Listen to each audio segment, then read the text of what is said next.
പിണറായി വിജയൻ്റെ പോലീസ് എടുക്കുന്ന തീരുമാനങ്ങൾ കൃത്യമായിട്ട് അറിയുന്നത് മാരാർജി ഭവനിലാണെന്ന് എനിക്കിപ്പോഴാണ് മനസ്സിലാവുന്നത്. അതുകൊണ്ട് ഈ രാജ്യത്തെ നിയമവും പോലീസും ഒക്കെ BJP തെളിക്കുന്ന വഴിയിലൂടെയാണ് പോകുന്നതെന്ന് അവർ വിശ്വസിക്കുന്നുണ്ടെങ്കിൽ ഒരുപക്ഷെ അവർ അതിൻ്റെ അന്തർധാര കാരണമായിരിക്കാം. CPM BJP ധാരണയുണ്ടായിരിക്കാം സന്ദീപ് വാര്യർ കേരളത്തിൽ തെരഞ്ഞെടുപ്പ് പ്രചരണ രംഗത്ത് ഉണ്ടാകരുത് എന്നൊരാഗ്രഹം അവർക്കുണ്ടായിരിക്കാം. എനിക്ക് ഈ രാജ്യത്തെ നീതി നിയമ സംവിധാനങ്ങളിൽ വിശ്വാസമുണ്ട്.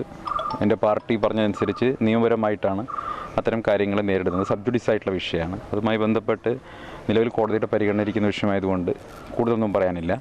എന്തായാലും ജനാധിപത്യപരമായിട്ടുള്ള എൻ്റെ അവകാശമാണ്, മൗലികാവകാശമാണ്. ആ മൗലികാവകാശത്തെ ലംഘിക്കുന്ന തരത്തിൽ ഏതെങ്കിലും നടപടി ഉണ്ടായിക്കഴിഞ്ഞാൽ അതിനെ നിയമപരമായിട്ട് നേരിടുക എന്നുള്ളതാണ് ഞാൻ പഠിച്ചിട്ടുള്ളത്. തീർച്ചയായിട്ടും ആ വഴിക്ക് അത് നേരിടും. മറ്റേതെങ്കിലും പാർട്ടിയുടെ പ്രതീക്ഷകളുടെ അടിസ്ഥാനത്തിലല്ല UDF പ്രവർത്തിക്കുന്നത്. UDF കഴിഞ്ഞ 5 വർഷക്കാലം തെക്കുമുറി വാർഡിൽ നടത്തിയിട്ടുള്ള പ്രവർത്തനങ്ങളുടെ ഒരു വലിയ അംഗീകാരം ജനങ്ങൾക്കിടയിലുണ്ട്. തീർച്ചയായിട്ടും ഇവിടുത്തെ പഞ്ചായത്ത് വൈസ് പ്രസിഡൻ്റായിരുന്നത് പ്രിയപ്പെട്ട പാർവതി ചേച്ചിയാണ്. അവരിവിടെ നല്ല രീതിയിൽ പ്രവർത്തിച്ചിട്ടുണ്ട്. അതിനു മുമ്പ് രാമേട്ടൻ ദീർഘകാലം പ്രതിനിധാനം ചെയ്തിട്ടുള്ളൊരു വാർഡാണ്. ഈ വാർഡിലെ മുഴുവൻ ജനങ്ങൾക്കും വളരെ നേരിട്ടറിയാവുന്ന രാമേട്ടനെ പോലെയുള്ള ഒരാളുടെ വലിയൊരു അധ്വാനം ഈ പ്രദേശത്ത് വലിയ വികസനം കൊണ്ടെത്തിക്കുന്നതിൽ വലിയ പങ്ക് വഹിച്ചിട്ടുണ്ട് അദ്ദേഹത്തിൻ്റെ ഒരു അധ്വാനം. സ്വാഭാവികമായിട്ടും UDF വളരെ ഐക്യത്തോടു കൂടി പ്രവർത്തിക്കുന്ന ഒരു വലിയ ഒരു വാർഡാണ്.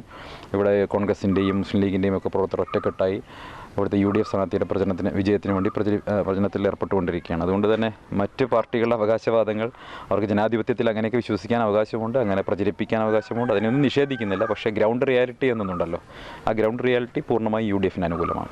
അലനല്ലൂരിലെ സേവന രംഗത്ത് 80 വർഷത്തെ പ്രവർത്തന പരിചയമുള്ള പാലക്കാട് ജില്ലയിലെ class 1 super grade bank Alanallur service സഹകരണ ബാങ്ക് എന്നും ജനങ്ങളോടൊപ്പം.